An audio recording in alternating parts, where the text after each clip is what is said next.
now, there's so much of that Shein or Shein right. brand, Mm-hmm.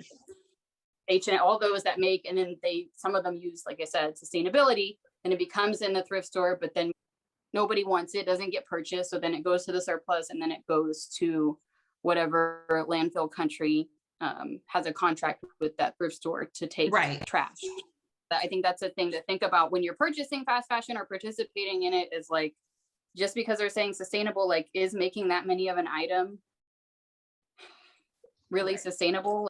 These are a lot of questions like to ask why fast fashion is a part of that, the ugly side of the secondhand and the pollution problem. Yeah. Right.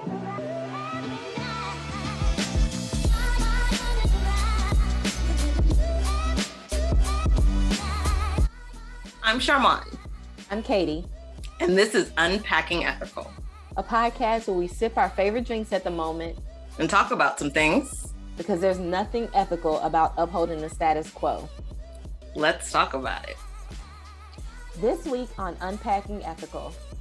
On this episode of Unpacking Ethical, we talked to Natalie Medina of Gray Moon Vintage, based here in San Antonio, Texas, about secondhand fashion, mass production, capitalism, and who benefits from it. Hello, everyone. How are you guys doing? Doing good. Good. Everybody good? Yeah. What y'all drinking?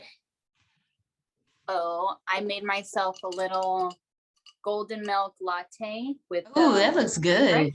Yeah. What do you have, Sharman? Not water again. I do not have water this time. I have a chai latte. Nice. Yum. Yes. Well, ish. I think I put too much water in it. It's the one in the little packets from Trader Joe's, and it ain't deep enough. Oh. So I like to pretend though. It'll do. I made something. Hold on 1 second, if I can get it off of the coaster. It got stuck. So I make this lemon honey cayenne drink some nights. And all I do is I squeeze like half of a lemon into the mug. Then I pour the boiling water, I don't usually let it boil too long, but the hot water in it. And then I put maybe 1/4 of a teaspoon, or a little less than 1/4 of a teaspoon of cayenne pepper, and then a teaspoon of honey, and I sweeten it and mix it in real good. It's a nice, like, spicy, quick drink. Yeah. I like that.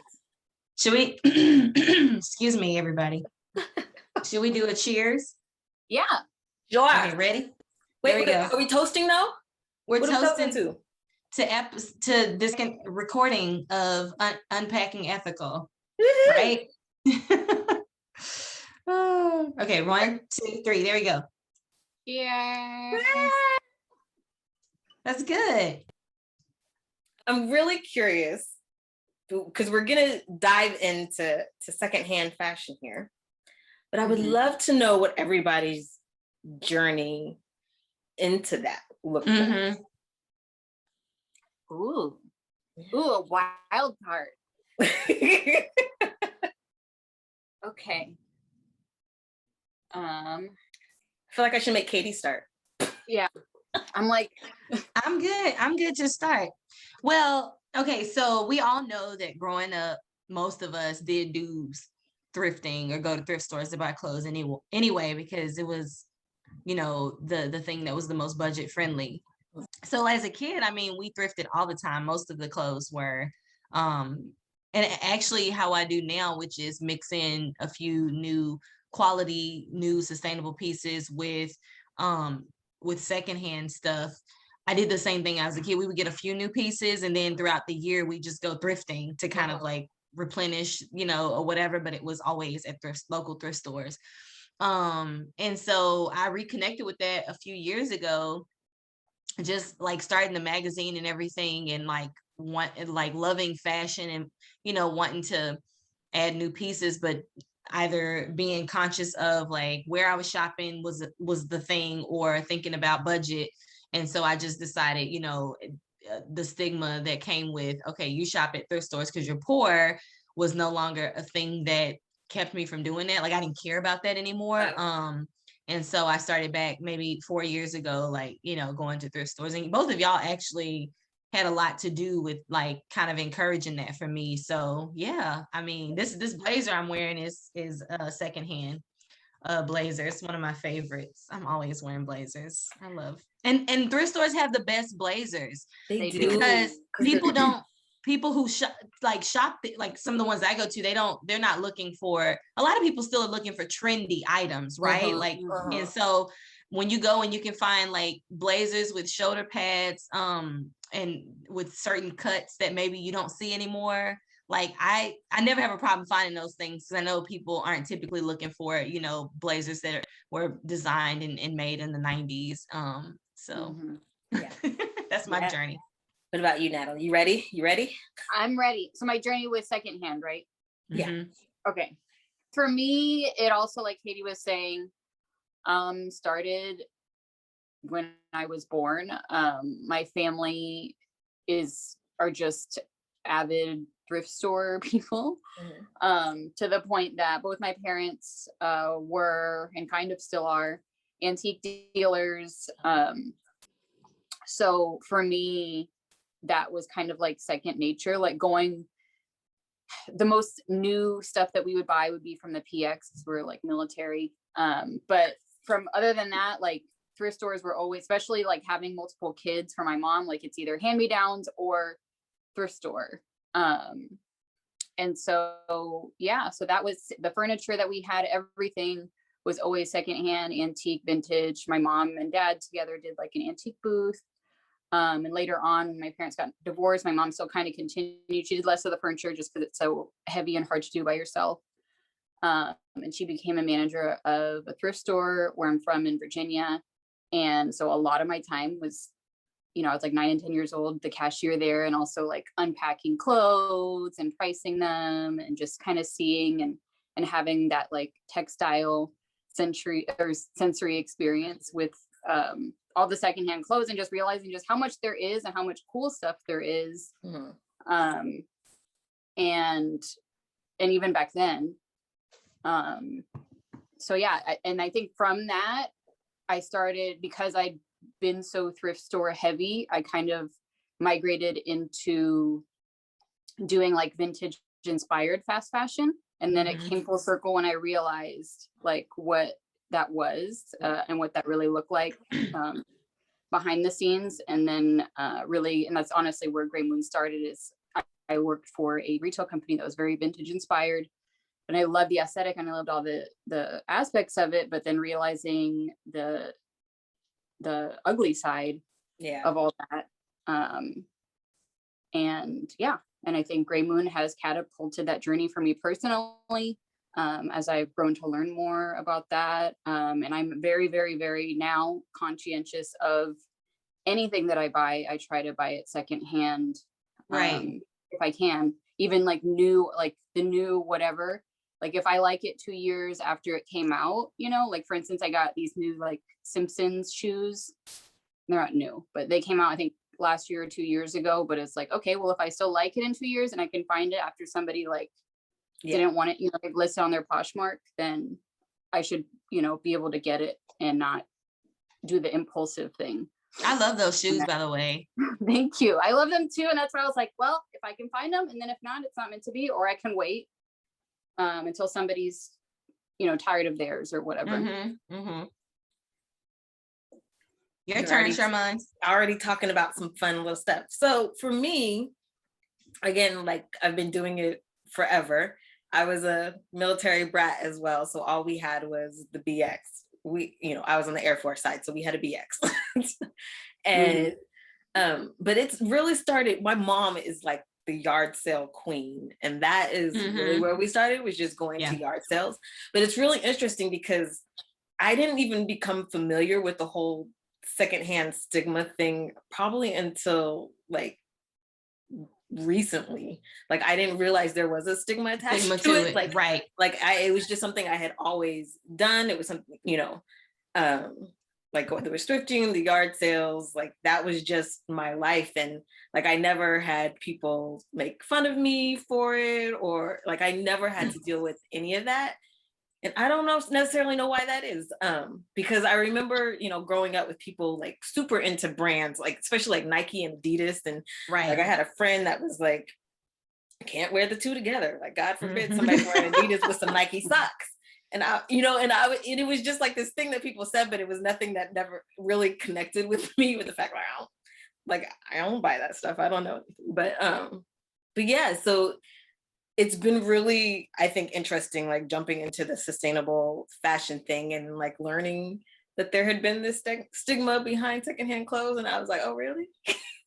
Right. Like, what's happening there? Well, we'll get into more of this later, but because I know when we had our kind of like conversation and just conversations we have, because all three of us are actually friends in real life, we talk about this stuff quite a bit, but like there's a cultural kind of thing there too. And like, I think a lot of the time when it comes to like thrifting and secondhand, like from the neighborhood that I grew up in, there was such a stigma because people were already struggling with value anyway, because it was like a predominantly Black neighborhood, I guess, I don't know, like lower socioeconomic like statuses, there. So like people, and that's we've talked about this before, like clothing and the value that like some people have felt like they've had to put on that and on themselves, right, because of how they're viewed and treated in society. That's just one kind of avenue to kind of separate yourself from feeling like you're the lowest of the low. And so there's like that I think that's in part probably the stigma, where the stigma comes from in like certain like communities. Because like where I was from, it was like nobody wanted to admit that they were buying stuff from the thrift store because it's embarrassing, or it's not embarrassing, but you feel like you're conditioned to think that it's embarrassing, right? But everybody was excited to have the newest J's, on their feet. And I never had a pair of Jordans. I was very sad about that, but now I'm not so sad. I'm like, I mean, historically speaking, I think it's always carried a stigma, whether that was like an ethnic stigma or the socioeconomic stigma. But now, of course, it is like this thing, and it's a huge thing. And it's a thing because certain groups of people have now decided that it's acceptable. Yes. Right. Yes. But because of that, though, now we have issues associated with the second. We got some issues to unpack. We do, which we're going to get into. And I'm happy Natalie's here to talk about it, because Natalie, you were probably one of the first people to kind of bring it to my attention about the issues that are our massive clothing issue here in the US from, over producing for mass consumption, things ended up in secondhand stores not being bought, and then they're being the leftover clothes, or the clothes that people think they're donating, whatever it may be, ending up in other countries like Haiti as one that I'm the most familiar with, and them not like knowing what to be able to do with all this crap. Like it's so much. And kind of like talking about like the ethics behind this kind of thing, that the when you pull back the curtain of what's happening in the secondhand industry, a lot of people don't know about that. So I don't know if you want to kind of just like jump into it and talk about like that issue. I feel like this kind of conversation started last time because there's a bit of shaming going around, like about like, oh, don't over consume at the thrift store, or don't buy from the thrift store if you're not able, or if you're able to buy other things or something like that. But then it's like, there's just so much stuff out there. The way that it works is, what is the percentage? I think like 85% of the textiles don't get used or purchased. And yeah, so the way it usually works is you take your bag of stuff, you donate it to the charity. They may or may not sort it. If it does get sorted, it goes on the floor. If it doesn't, because they just have a surplus, they only have so much space. Right. The bag might go straight into the landfill shipping bin, or whatever it is that they have, or bales is what they call them. And that either goes to their main, if it's like a bigger company like Goodwill or Salvation Army, or even maybe like Thrift family thrift. It goes into their outlet where you can buy by the pound or by the piece, like a set price.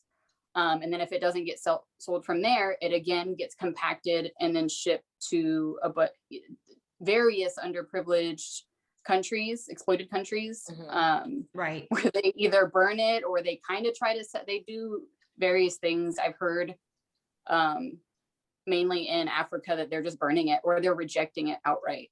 Like because they don't have the infrastructure or to deal with all of this stuff like that's coming in. And it's trash. It's like it's trash, right? Island. Right. So I mean, like there's that, and then also there's several countries where it's basically messing with their industry, right? Having these, you know, again, cheap trash clothes coming in that people are then able to purchase, which tends to be the justification for that. They're like, well, you know, but I'm like, you're also hurting other industries, and so they don't care about that. I think it's hard for people. I think where it starts is, you know, obviously it starts in the consumption process, but on the after effects, I think a lot of people think that like, oh, I'm doing this good deed, donating all these clothes, these great clothes or whatever. In their mind, they're like, well, I paid X amount, so they'll maybe get like a half or a quarter for that. So I'm doing this great thing for charity. And like I said, a lot of the time, if it does make it to the floor, there's a really big chance that it doesn't get sold. And also, like I said, sometimes it doesn't even make it to the floor just because they have so much stuff and it just goes straight into their overflow, either going to the outlet or just straight to the landfill. And it's a major problem where I think a lot of people don't see, because in your mind, like your clothes are either sentimental to you or you overvalue them because you did pay a lot, even though it is fast fashion, and you think that they are still worth something or that somebody might like it, but it's just like there's very slim chances that it will be adopted and taken home and incorporated in somebody else's wardrobe. Right. Just gonna say something too, because having had worked in a thrift store, and I don't, Natalie, if you had ever like helped out, you know, before, but just people, I mean, treat their clothes like they're disposable to begin with, and they don't necessarily bring in the best stuff, even if they think there's some value still, and they don't wash it, and they and so especially that stuff is getting trashed. Like you're not doing any kind of good, and nobody wants your junk. And I think that is mindset for some reason, that people again are thinking, well, I'm doing something good, and like poor people should be happy for whatever I give them, even if I'm literally giving them trash. Right. And which is like the craziest thing. Yeah, I feel like that kind of I don't want to go too much on a tangent, but you know, a lot of these places that help out folks like that don't have a lot of clothes or just don't have a lot of resources, they won't accept used clothes because people act like that. Yes. They drop off their, you know what I mean? Being like, oh, well, here, they don't have anything, so a dirty pair of this is better than nothing. Right. And some of them, like I said, you have to show receipts, or it needs to have the hang tag on it still, because people, you know, are giving this sort of attitude. And it's like, you're not you're just creating more burden on the volunteer or whomever to have to like properly dispose of whatever it is that you thought you were donating. And I'm also feeling like, clearly, especially within the fashion industry and even in the secondhand fashion industry, we have like a human appreciation problem, or just like valuing people in general, because one, we're not valuing the people that are making the clothes, and two, you're not valuing the people that you're giving your clothes to if you're giving them jobs. That's kind of how like the capitalism thing works. It's like puts the distance in the blindness, you know, of that, like and in the whole entire scheme, you know, like we don't make our own clothes at home anymore, or do our own hemmings and things like that. So again, and it even goes into the food conversation, like if you're not doing it, you don't understand what it takes to create something like that, or to grow whatever it is, something like that. So you can't fathom like, this $8 dress, I wonder how much this person got paid to make this, because there's still a fabric cost here, there's still a transportation cost here, and a store cost here. Like And if you Yes. know what it takes to make a dress or a shirt or something like that, you're like, that gets your wheels turning. You It see the does. value in it. Mm-hmm. You know, when we were kids and we would get in trouble for like leaving lights on for no reason. And now that we have to pay for those light bills, we know to turn them off.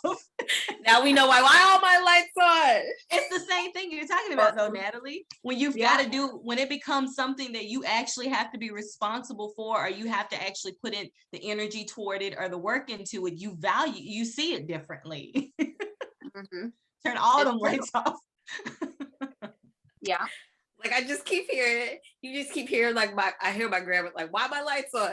Yeah. Why my lights The door on? is open. Who left the door open? Yeah, who left the door open? Open the blinds or open the curtains because the sun is out. That's what my daddy would always say. There's sunlight outside. You don't need these lights on.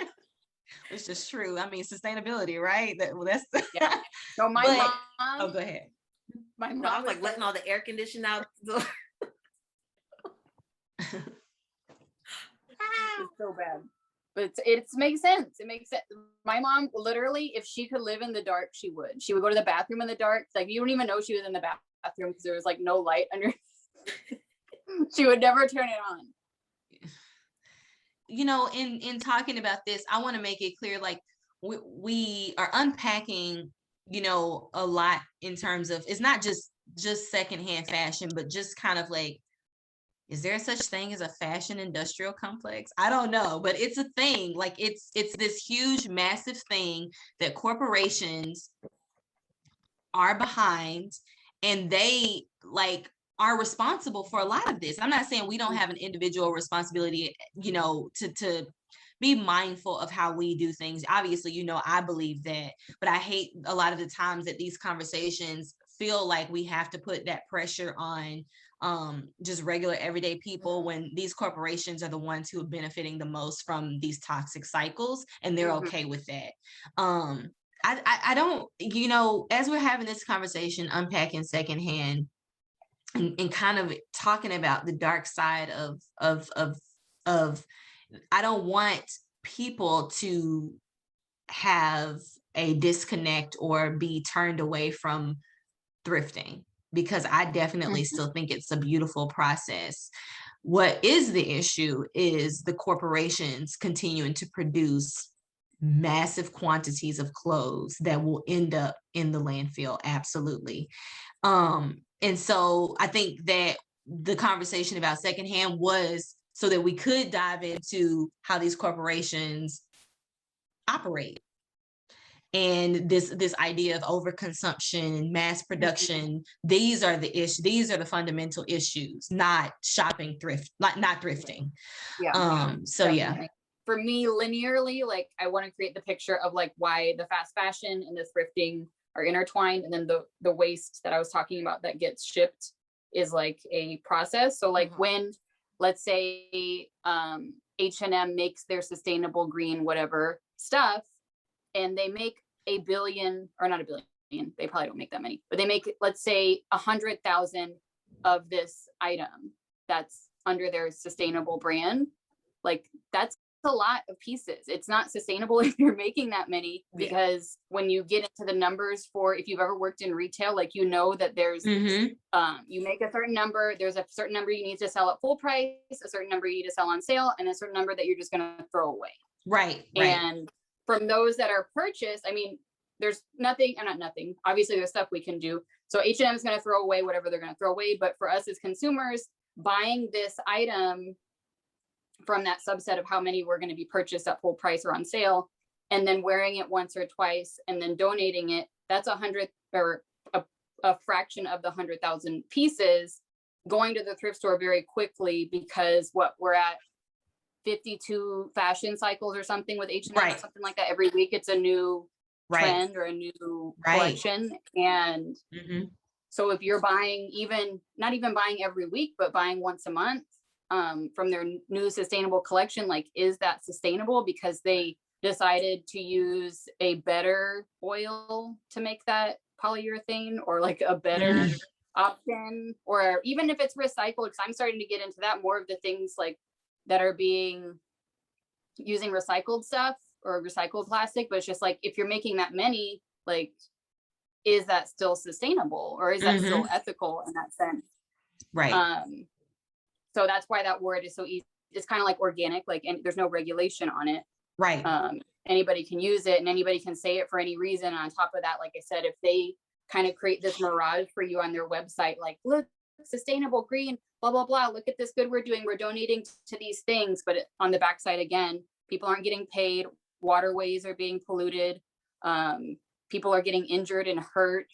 And on top of that, just the environmental consequences of shipping that many items from another country to the United States, and so on and then the actual pollution that the item creates. And then that becoming in a thrift store, now, you know, there's so much of that Shein or Shein brand, H&M, all those that make, and then some of them use, like I said, sustainability, and it becomes in the thrift store, but then most people don't want it because it's from this year, or even so, it's just a lot. And then, or even that, it's fallen apart by then. And nobody wants it, doesn't get purchased. So then it goes to the surplus, and then it goes to whatever landfill country has a contract with that thrift store to take trash. So yeah, I think that's a thing to think about when you're purchasing fast fashion or participating in it, is like, just because they're saying sustainable, like, is making that many of an item really sustainable? Like, these are a lot of questions like to ask, you know, why fast fashion is a part of that, the ugly side of the secondhand and the pollution problem. Yeah. Right. And it definitely gets into something I think that I say all the time as like I talk to people. It's a volume issue. Mm-hmm. It is a volume issue. It will always be a volume issue until we can fix that. It's like, because I mean, these companies could very easily produce less, even if they were paying the same price. If they just ask for less, that's less burden on the factories. That's, you know, less work, crazy hours that the factory workers would have to do. And they do need to pay, they still need to pay them more, because the idea that because they live in a specific part of the world, somehow their labor is worth less is ridiculous. But yeah, even that, I think I was reading something or watching something, maybe y'all saw it. It was saying like how Bangladesh, like the cost of living is equivalent to, I want to say, like living in Kentucky in the United States. And people think like, oh, Bangladesh, the cost of, you know what I mean? Like, it's okay that they get paid 10 cents a day or whatever, extremely low wage. But then, like, to put it in perspective, whoever I was listening to was saying that, like, well, no, Bangladesh is like, would be equivalent to living in a lower cost state in the United States. But it's just like, and whatever the equivalency they were making is that at McDonald's, like the average meal is $7 in Bangladesh, if that helps you understand like where their cost of living is. Right. And so, right. So to say like, oh, it's okay if they get paid 10 cents on the dollar, whatever, it's like, no. And you know, something else to bring up, just so that people are aware, is we exploit garment workers here in the US too. You know, the exploitation exists as well. The piece per rate. Piece rate.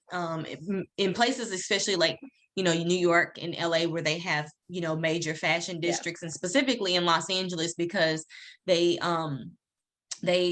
exploit, you know, immigrants, you know, people who are coming in from Mexico and want to be able to work, but, you know, are for fear of being deported or whatever, have to kind of like fly under the radar. And so it makes it very easy for them to exploit those kinds of people, which just is, listen, we live in a country that has been exploiting people since its inception, right? And when I'm saying inception, I'm not talking about the land itself. I'm talking about the concept of this country of the United States, right? It's built on exploitation. It's built on murder. It's built on lies. It's built on all of those things. So it's not shocking that these big corporations who have benefited from that same kind of foundation would actually be doing something to make things better. They can't. Yeah. So, and we've talked about this before, like a lot of people who shop, fast fashion brands, H&M, whatever, the least expensive ones. A lot of people do that because that is what is within their budget. Right. Mm-hmm. And so I don't like to shame people who are doing that, who literally like need to look decent to keep their job. And this is the best that they can do. It's the companies. In 2020, like everybody else saw a decline in business. And I think H&M and Forever 21 like increased by 5% or something like that. Which asking Google. In my mind, I thought people were like becoming more cognizant of things. Yeah. And then the numbers don't lie. It's I think the rebranding with the sustainability is working. It is working. It's absolutely working because they have the money to make it work. Yeah. They have the money to that, smaller actual ethical brands cannot do. They can reach people that those brands can't. Yes. And they can reach you in a way that those brands can't. I think for me, it's always going to come down to numbers, one, right? Yeah. It's always going to come down to the numbers. It's always going to come down to the amount that we're producing and the amount that we're consuming. It's all going to come down to the way that things are marketed, because I mean, in all honesty, like historically, the stuff that we're seeing with thrift stores and secondhands have always been there. Right. It's always been there from like the very beginning, like it started out with like Jewish immigrants selling clothes on push carts as the Industrial Revolution was happening, and like fashion prices started going down and they were more accessible to people. And so then, they saw this opportunity to make money. And so already we've got like this ethnic stigma because, there were Jewish immigrants that were selling them. And there was like literal like stories in the newspapers, like these little fables and stuff like that, talking about like some girl like wanting to go to like some kind of dance, and so she got this fancy dress from a secondhand store and like got some disease and died. Like these are the things that they were printing in the newspapers to keep people from purchasing secondhand and like creating this stigma surrounding it. Or I mean, that's how the throwaway society like that we are now is. That's the kind of propaganda that you have to put out there for people, because I think a lot of people, even with us, like we wash and we sanitize stuff, but there's people, they just can't get off that. But I think the kind of funny part about it is that they don't realize, like with fast fashion clothes, a lot of them, to have that like really pretty sheen that's on them, is formaldehyde or other really dangerous chemicals that make it look good and presentable at the store. And so, which I think is much more harmful than anybody's potential germs. Yeah. Right. Really we talk about the media and how horrible the media is, because Sharmai, you just reminded me of like, the media's role in kind of pushing these narratives forward, right? Like the stigma of secondhand. It's nasty, it's dirty, it's for poor people, and we don't want to be like them, right? But like what you were saying is like they were quick to publish this headline about this girl getting sick and dying from a disease and then making the connection and link to this dress that she got at a secondhand store. And then it's just like, yeah. And so when we talk about marketing and we talk about these bigger corporations and we talk about the money and we talk about how much money they're able to spend to push whatever narrative they need to push forward, it feels like a giant constantly, like David and Goliath always, right? With us versus them in these, in being critical of how we do things. Well, if you are worried about germs with secondhand, there's so many really good non-bleach sanitizers out there that you can either put in the wash or you can pre-soak beforehand, and it won't ruin it's meant for clothing. So if you're one of those people that never has dipped their toe or not as much, those are some options if that's one of those hangups that you have, that can be helpful for getting rid of or getting past that stigma. Give us more, Natalie. Give us more tips on shopping. I know, I'm loving these tips. There's so many, but we're talking about the stigma of how secondhand's for poor people. You don't want to do this because it means you're dirty or the clothes are dirty or whatever. But like I was saying last time about the new stigma of people shaming either resellers or shop owners for doing that. Because that is something I personally experience, and I see it happening with a lot of other people, more so online than in person. But it's just like, well, you shouldn't be doing this. You need to leave the thrift clothes for everybody else. And like I'm saying, it's just like there's so many outlets that, and I just like literal outlets, but like I said, processing centers where you're digging through the like unwanted stuff, and like I said about the other things, but just like I was saying, the stigma of, and people being like, oh, you shouldn't be doing this, but like I said, there's just so much stuff. Anytime anybody brings that up to me, I'm like, there's so much stuff. I understand that, like, if you live in a super small town and there's only one thrift store and they're only open like 2 or 3 days a week, but if you live in San Antonio or any kind of big city where there's, you know, a plethora of thrift stores, especially the big brand ones, like they are putting out hundreds of items every single day. They are, and throwing away thousands more. Right. And again, like you're talking about shaming people, it's like you're shaming, I see it more, and this goes into the misogyny of shaming little girls starting their Depop's. And I see it a lot, and it's like, where's the energy for the more masculine resale sites?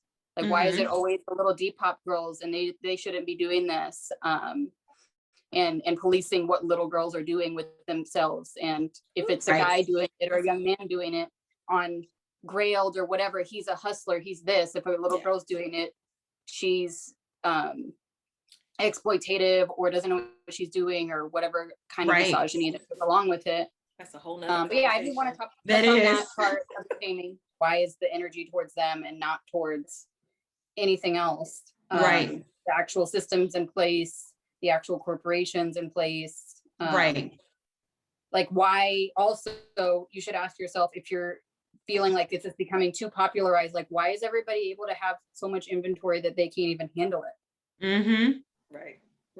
Like, why are there so many shops that are successful? Because like there's so much stuff. Stuff. The question is like, where do we go from here?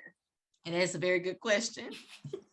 For me, it's always, and every single time this conversation comes up with people who are newly becoming conscious, and with you, Katie and Sherman, it's just attitude change. Like, I think 2020 kind of like pushed some people towards it, but it's just like attitudes overall, like kind of when I was talking about like the linearness of like how the fast fashion overproduction and all these other things is directly linked with the over saturation, I guess, inside thrift stores, that then becomes thousands of tons of landfill trash, is just, like I said, just seeing that big picture, because I feel like it's so easy, like I said, just to distance in every single, like in food, in fact, all these things. You go to the store, you get it, you don't see what's behind that price tag.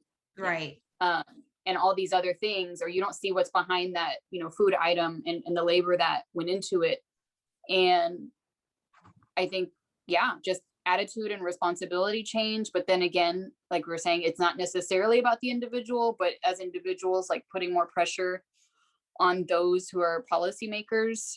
I think right now for us, a big one that we would have the most influence on is what you're talking about, Katie, of in California right now, like abolishing or getting rid of the piece rate system for the LA workers. If people don't know what that is, it's something to look into, because a lot of people are like, how can they pay somebody under minimum wage? That's illegal. Because a lot of people hide behind that, but it's just because garment workers for whatever reason, I don't know why or how, but they sign contracts to work based on how many pieces they make. Right. It doesn't matter whatever hours that they work. They make I think some of the things I read are saying like 10 cents per item that they make or piece that they make.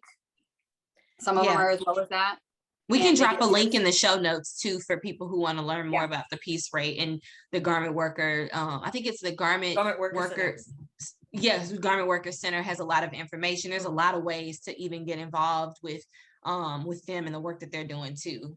I know we're running out of time, but going into that is also like the prison labor aspect of manufacturing. Because also, again, they get paid, it's piece rate, and then they get paid a very small amount of money. But the way people are looking at it is, it goes back to the systemic racism of why people are incarcerated and what you're allowed to do with incarcerated people.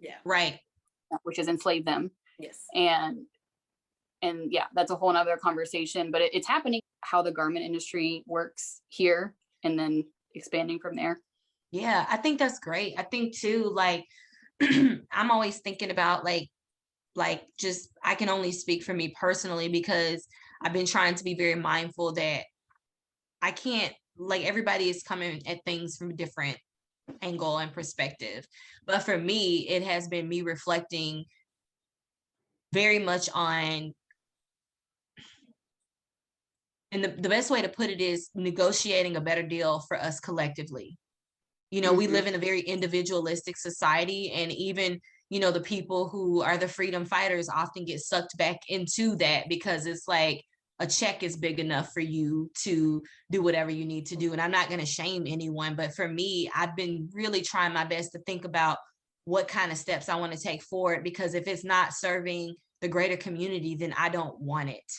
And I think, like, if we were able to get to a place to where we could, adopt that kind of way of thinking, I think we would be in a much better position, because there's certainly way more of us than there are them. And then then we would make way for actual solidarity to be born, right? Because I don't really know that solidarity exists in the ways that we talk about it. And I think that that's what I've been thinking about is, how do I get to a place to where I say, no, I won't take this, but I will negotiate this deal because this is better for the collective. Or, like, even with, like, I've been taking a break from the magazine because I've been trying to think, like, I think because we talked about media earlier, how influential media is. And I try to think really hard about my role in that, industry, even though it's not mainstream media, it's still a form of media. And I think really hard about the images and the messages. And I think, like, that has to help create some shift, and not just a shift, but it has to ignite a fucking flame underneath people to make them realize that we deserve better quality of life and we will have it. And so it's just, there are various ways to fight all of these things. I think you just got to figure out where you fit into it and take the time to understand that and reflect on what that means for you. And then that's how I approach everything. It's just thinking about us and not just me, Yeah. But, and I think that's like the collective thing, that goes back into what Natalie said, is at the end of the day, we just have to change the way we think about things. We do. So Natalie, can you tell the people where they can find you? So I have a little vintage shop here in San Antonio called Gray Moon Vintage. We are located on Broadway, 2202 Broadway.